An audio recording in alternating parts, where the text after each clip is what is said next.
Hello everyone and welcome back to another Warhammer Warcry battle report for the channel. Today's battle report is brought to you by the colour purple, I guess, because we're delving down into a Catacombs map again as the Sylvaneth go up against the Thunderstrike Stormcast Eternals. Different list than the last time they were on though, for both sides actually, and hopefully this won't be a one-turn ending like it was the last time the Sylvaneth decided to dive into a catacomb. Here is the Sylvaneth army. It's 985 points and it's broken into Dagger, Hammer, Shield, 2, 2 and 2. So from left to right we have a Kurnoth Huntmaster with Great Bow. You can obviously tell which one that is, and he's joined by just a normal Kurnoth Hunter with Kurnoth Greatsword. In the next one we have the other hero, it's the Arch Revenant. Very easy to spot, he's exceptionally quick, and he's joined by just a bog standard Tree Revenant. And then finally we have a second Kurnoth Hunter with Greatsword and a second Tree Revenant. So Dagger, Hammer, Shield, easy enough. We've also got 6 models in the Stormcast side, although that isn't as surprising because they're usually pretty expensive. Also broken into Dagger, Hammer, Shield, 2, 2 and 2 format. And there is a theme going on. This is, they're going to poke the trees until the trees die, while the Lord Imperatant watches. So it's the Lord Imperatant and a Vindictor in the Dagger. The Hammer is the Vindictor Prime and a Vindictor. And then finally in the Shield we have 2 more Vindictors. So it's a whole squad of Vindictors essentially, plus the Lord Imperatant. If you were using them in Age of Sigmar, that's what they'd be. And yeah, they're really good. Their damage output isn't super great, but their tankiness is really, really impressive. So we'll see how they do today as we go randomise our deployment and mission. So by the way, it is a warm, sunny summer day, which is rare in Scotland in general. But we've got windows open everywhere, so there's going to be a lot more background noise. We'll try and wait for a cam. I picked a bad time to be saying this, clearly, how ironic.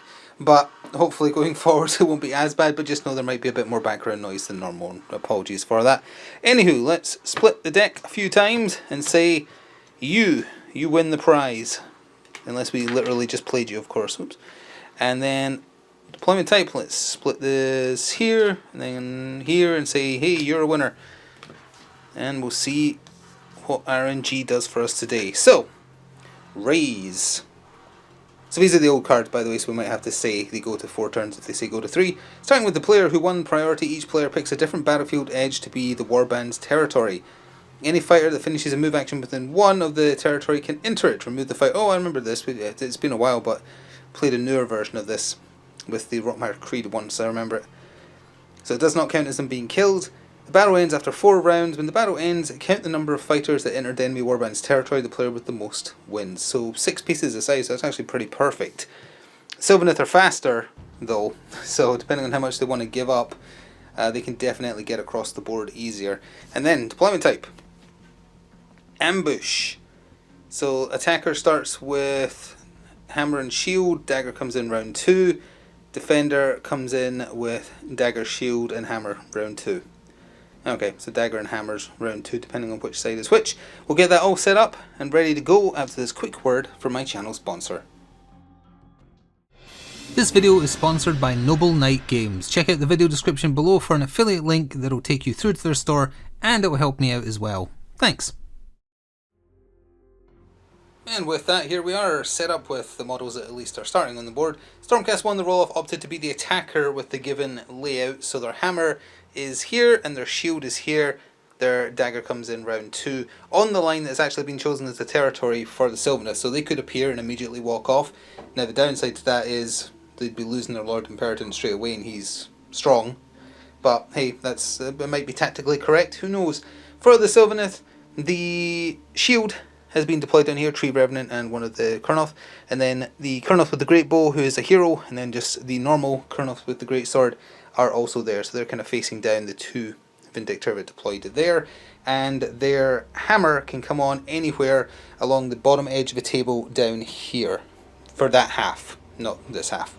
And the Stormcast's territory is off to the right of the table over here, so that's where the Sylvaneth want to go, ideally killing a few of them on the way because both sides have 6 models, so one side's going to have to lose at least 1 miniature for this to not be a draw after 4 turns.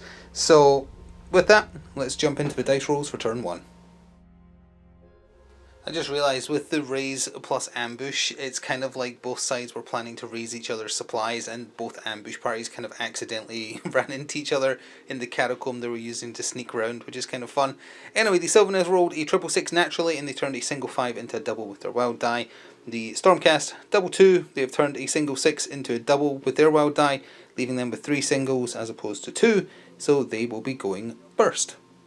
So the reason that the Stormcast wanted to go first was very simple. One of the Vindictors had to activate and get into close combat with the Kurnoth with the Great Bow, because that will stop him firing the Great Bow. It's got a minimum range on it of 3 inches, I think, offhand, something like that. It's got a minimum range, so he can't fire it when in combat, and he can't target it out of combat. So yeah, double move was enough.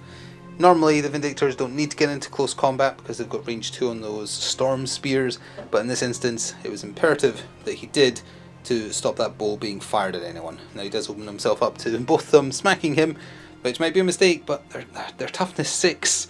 They're toughness 6. There's going to be 5s and 6s, I think, so he's got a chance of surviving. And 20 wounds. Man, not off to a good start for the Sylvaneth, as the Kurnoth with the Greatsword activated went into combat with the Vindictor, and swung his Greatsword. 4 attacks, strength 5, but against toughness 6. He's looking for better than a 3 and 3 1s, that's for sure. Even if it was toughness 3, that still would have been a terrible roll, so no damage at all. Those trees aren't going to poke themselves, so the Vindictor that also started over there as part of the shield activate. Double move into close combat with the one with the Greatsword. So it looks like they're hunkering down for a fight. They do have a relatively easy escape though, if they do a disengage towards that door there and kind of flee into the hallway. The Tree Revenant activated that was part of the Sylvaneth's shield. Very basic troop, they're like 65 points. They only move 4, so actually the only fast one is the one that isn't on the board yet, which is our Revenant. But he moved twice and got him into a doorway, and that's where he's waiting. The Vindictor started on the table alongside the Prime activated and just did a double move as well, and has just run straight down the centre of the board. Second last activation of round 1 of 4 for the Sylvaneth was the other Greatsword wielding Kurnoth Hunter, and he spent their double on rush and has moved out into the centre hallway to meet that Vindictor head on. And the final activation for the Thunderstrike Stormcast Eternals was the Vindictor Prime, who spent one of their doubles on rush and has actually decided to do a flanking maneuver, coming down this hallway here, through this doorway here, and out here, sort of where the Tree Revenant is going, though he's still far enough away he could certainly change his mind if he wanted to. And to see us to the end of round 1 was the Kurnoth Hunter Master. I keep on saying Hunts Master, it's Hunter Master for the hero version anyway. And he's pretty dangerous in close combat, even if he can't use that great bow of his. He attacked into the Vindictor that pinned him down in the first action of the game. He gets 3 attacks with his Vicious Claws. They're strength 5 with a 2-4 damage split. But again, they're going up against toughness 6, so needs 5s and 6s to do anything. But in total he did 6 attacks across the different coloured dice, and managed to get 2 normal bits of damage through and 1 crit, for a total of 8 out of the 20 wounds that Vindictor has, so he has 12 left. Both sides are currently scoring 0 at the end of round 1, but here's just a pullback view to give you an idea of where everybody ended up. Let's go into round 2 and first of all cover where the reinforcements are coming on, and then go to the dice. So at the top of round 2 we can kind of see where both reinforcement groups have come on, the Arch Revenant and the Tree Revenant, right down here as far up and along this side of the board as they can, which puts them towards where they need to be. And then right there, the other Vindictor, the 5th one, and the Lord Imperator, who, again, they can literally just turn around, walk off the board, and that's 2 points scored, but that means they're not assisting the current board state, so it might not be the best choice. We shall see how it plays out as we go to the dice. Well, it looks like the trees have really learned to shuffle, because they're going first. They rolled a natural double 4, double 3. They turned a single 6 into a double, leaving them with a single.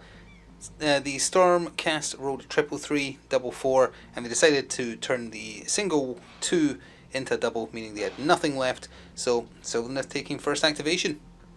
The Sylvaneth opted for the Arch Revenant to activate first because he is super fast. He moves 10 inches without assistance, and that got him into close combat with the Vindictor Prime there.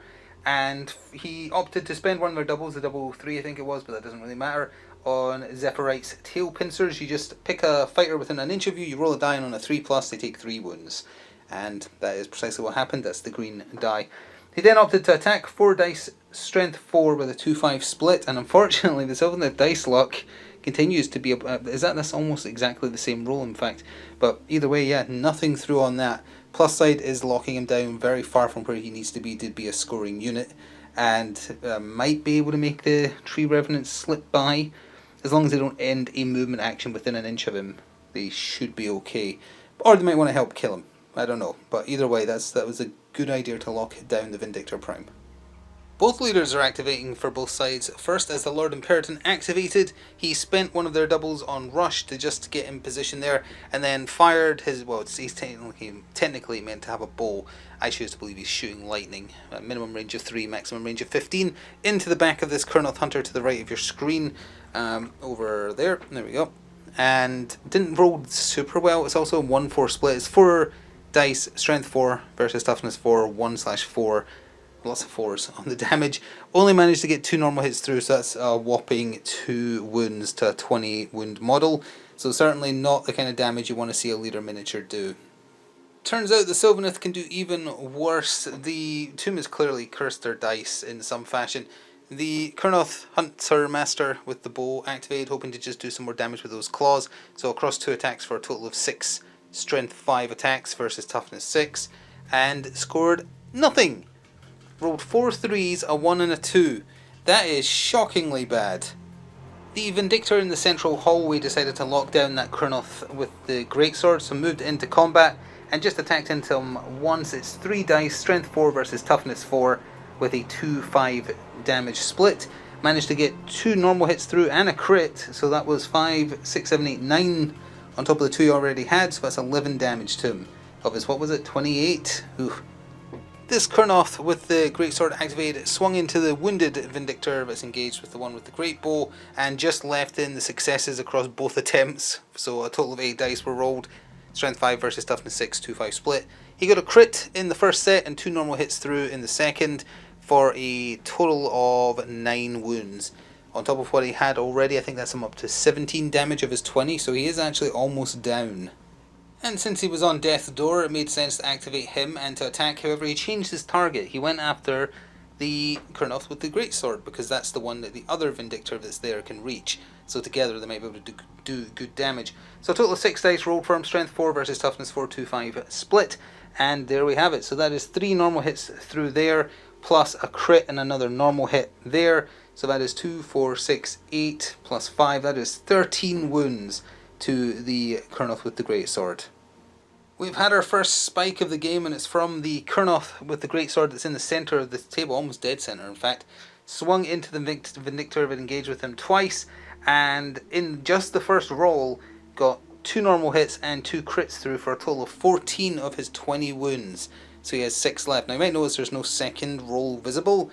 That's because it was all misses, and also had to use some of the enemy's dice because of where all the dice are being used. So unfortunately wasn't able to secure the kill, but certainly did really well with just that one attack. The Vindictor that came on the board with the Lord Imperator over here decided he is not leaving yet. He spent their double on Rush and has done just that. He's rushed forwards 2 movement actions to go help out against that tree in the middle. The Tree Revenant that was roughly here-ish activated and has spent their double on Rush and has just moved over here. And important to note, he is not engaged with the Vindictor Prime. He is not within an inch of him, so he would be able to move past. Maybe he would need Rush again to make sure he's out of the range at the far end, but we shall see. The Curse of the Tomb may have started to affect the other side. The Vindictor up here activated, second last activation of the round for Stormcast, swung into that wounded tree. First attempt of 3 dice, no successes, and he's only needing a 4+, mind.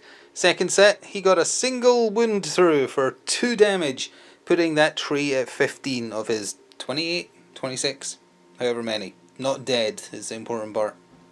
And final activation for the Sylvaneth, I believe, was the other Tree Revenant, and what was originally meant to be a flank down here is very much becoming a gank. He has just moved twice and is now blocking that doorway, and it is over to the Vindictor Prime to end off the round entirely, and I guess he's just going to swing. Wow, that's some shockingly bad dice. The curse absolutely switched sides this round. Although the weirdness of the dice, it would be fun if it then affects the Sylvaneth in round 3 and then back to the Stormcast in round 4. That would be so weird. Anyway, Vindictor Prime, he swung 6 times into the Arch Revenant. strength 4 versus toughness 4, I believe it was, with a 2-5 split, and he only got a crit through. Nothing else. So look at all those 2s and 1s and such. So that's 5 damage. That is still a fifth of the Arch Revenant's health. He's got 25, so, you know, there's not enough rounds in the game if he's only doing that much to kill him by the end of the game, but it's a start, I suppose. So here's a relatively good view of where everybody ended up at the end of round 2. There is no points scored by either side because nobody has left the board to raise the territories. There's definitely chances of deaths in the next round. I don't know if anyone will be getting off the table, possibly, but we'll just have to go to the dice and find out. It was a close run thing for the dice at the penultimate turn. Sylvaneth rolled a double 3 naturally, made a double 6, 3 singles. Stormcast, double 2, turned a single 6 into a double, also had singles, 3 singles rather, so it just came down to a straight roll off. The Sylvaneth have won, so they'll be picking first activation. So it was the Kurnoth Hunter Master with the Great Bow who activated, although he's just using those claws. His first set of attacks had a crit, and that crit is actually enough that this Vindictor has died. The Vindictor activated the Thundercast, or the Thunderstrike reaction rather, which is, what's it called? Thunderous Departure, where you do d6 of damage back to them as long as you're doing the reaction. He managed to do 4 damage back before being removed. We've already done the other action, which was firing the Great Bow at this Vindictor, who is just outside of range 3. Although actually I'm not sure if he would have been able to, because he's engaged currently. It doesn't matter though, because it was a whiff. No damage went through at all. We've had a second spike in dice, and this time it's even more impressive. This Vindictor was up. He swung into that Kurnoth Hunter with the Greatsword. First attack was the black dice, normal hit, and a crit for a total of 7. But second set, that'd be a casual 15 damage from 3 crits. So this tree has been poked enough times that it is out of there and gone. Took his entire activation to do so, but still, that's one of the giant trees felled, so even with 1 casualty per side now. The surviving greatsword wielding giant tree activated, swung into this Vindictor twice. A crit got through for 5 wounds on the first set of attacks. Second set of attacks was a big fat nothing. The Vindictor Prime down here activated, spent their double to get +1 attack die in his attack action. Is on Onslaught. I keep forgetting if it's called Onslaught or not. Either way, he swung in and we've left the successes for both rolls. First was a tale of 2 extremes. He got 2 crits and 2 6s and 2 1s. So 2 crits for 10. Then he got another crit, bringing that to 15 plus a normal for 2 more. So that's 17 in total, taking the Arch Revenant to 22 wounds. He is alive with 3 remaining. And that is the Vindictor Prime's turn. He ain't getting off the table by the end of the game. The Arch Revenant activated and spent their double 6 on draw from the Spirit Song. You remove a number of damage points allocated to this fighter up to the value of this ability. And unlike most healing abilities, you don't have to be out of combat. It doesn't specify that. So he healed 6 wounds from himself with that double 6. Then he swung a total of 8 dice into the Vindictor Prime. Only the successes were left behind. He had 1 crit in the first set of attacks. 2 crits in the second set though, for a total of 15 wounds. So that's him up to 15, 16, 17, 18 wounds in total. I think he has slightly more wounds than your standard Vindictor, but not many. The Lord Imperator activated, moved to the edge of the territory, and with a mighty bellow of peace out, y'all decided to go into the territory of the Sylvaneth and raise it. So that's 1 point, if you like, 1 model, 1 point towards the victory condition for the Stormcast.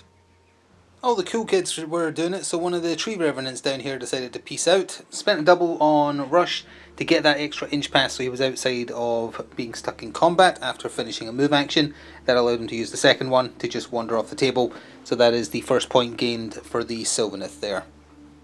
Party's over, it's time to leave, so this Vindictor over here, who isn't going to influence any combats, has just started moving towards the outer edge there so he can be a scoring unit on the final turn when he follows after his boss. He's in the next room shouting, "There's tons of fun stuff in here to burn to the ground."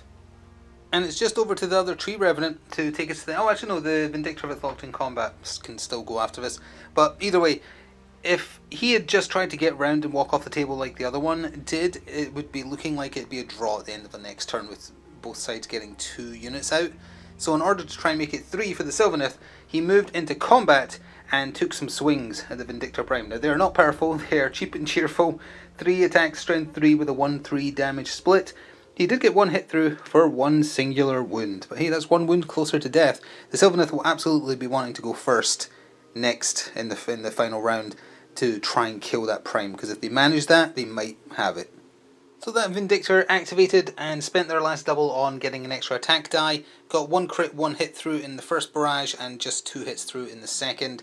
That is 11 more wounds, which takes the Kurnoth with the Great Sword up to 26 of his 28. So he has 2 wounds left, and that is the end of the round. And at the end of round 3, both sides have 1 scoring unit off the table, raising the other one's territory. So it's all even. Both sides have also had 1 casualty each. So it is completely even as we go into the final turn, and who gets priority is going to be super important. Well, that didn't work out well for the Sylvaneth at all, because their natural roll was a 2-2, 3-3, 6. Sounds like I'm saying a phone number in a 90s commercial. And they kept their wild die for that single, as it were. The Stormcast rolled a 1-1. They turned a 4-4 into a triple and had a single, so it came down to a dice roll, and the Stormcast have won the roll. So basically it's just going to be this next combat that decides the winner, it seems like.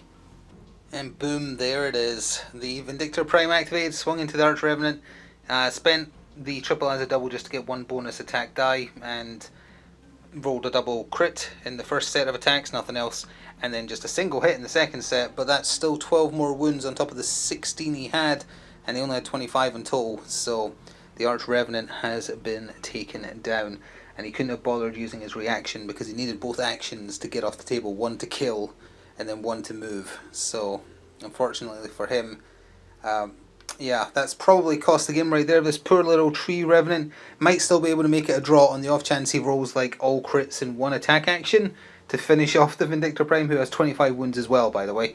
And he's currently on 19 wounds. Yeah, 9. So he's got 6 left.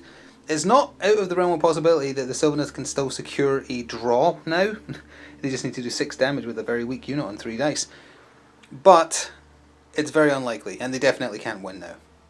Actually, looking at what was happening there in the first roll for the Vindictor Prime, given that it was 2 crits that was going through, so 10 wounds, on top of the 17 he had already, or 16. Either way, it would have been a kill right there, so he absolutely should have done his reaction. It wasn't declared, but just for the record, if he had done his Vengeful Spirit's reaction, because that was 2 crits successfully getting through in the attack, it would have done 4 damage back to the Vindictor Prime, so he would have been on 2 damage. Let's go see how much the Tree Revenant does either way, see if it matters. Yep, it would have mattered. He rolled a crit and a hit in his initial attack. That is 4 damage of the 6 wounds the guy had left. The Vindictor Prime. So if the Arch Revenant's reaction had been remembered, it would have been enough to get the kill, and then he would have used his other action to walk off the table and score a second point to counter the second point that the Stormcast can easily get. Such as it is, though, didn't do enough. Rolled again for a second attack action just to try and get the kill at the very least for some honour, and did not get that. So that is probably game right there after this next activation. Yeah, there's no need to drag this out. How bad is that? Forgetting to trigger a reaction, and you have to do it before the dice are rolled. There is very specific timing for declaring a reaction. Well, certain reactions, I should say. Like for instance, Thunderous Departure or whatever, you get to see the dice, because you need to know that it would kill you before you activate it. But for the Sylvaneth one, no, you have to declare before the dice are rolled.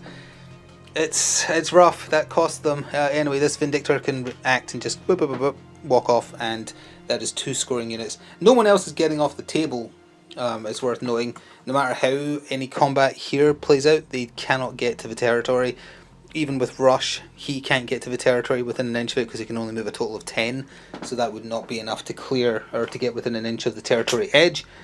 It would still be like 6 inches away or 5 inches away. So yeah, we're just going to call it there. It is a well-earned Stormcast victory. And keep in mind, again, if that reaction had been remembered, that would have just meant it would have been a draw. Still not a win for the Sylvaneth. So unfortunately, they lost. Well, that's why you always want to double check what the timing for your reaction is before something is done, I guess. Still a fun one, and I actually kind of like how both these teams look on this map. I think the colours they are and the colour of the map is complement each other pretty well, but that's neither here nor there. Hope you enjoyed watching. As always, please do remember to show your support. These are available early to channel members first as a thank you for the extra support they are willing and are offering the channel, which helps keep us afloat. So thank you so much for that. You can also just press the thanks button, or if you want to help in a free way, liking, commenting, sharing, all that good stuff, that all helps as well. Or if you want to pick up something for yourself from one of the mini games covered on the channel, check out the channel sponsor through the affiliate link. Anything you buy for yourself, I get compensated, and that also helps a whole bunch. And I'm behind my channel sponsor 100%. They're really good. They just helped me out with a technical problem recently with an order I had, and they solved it within an hour. It was fantastic. Anyway, hope you enjoyed. See you in the future for more Warcry. Until then, ta-ta for now.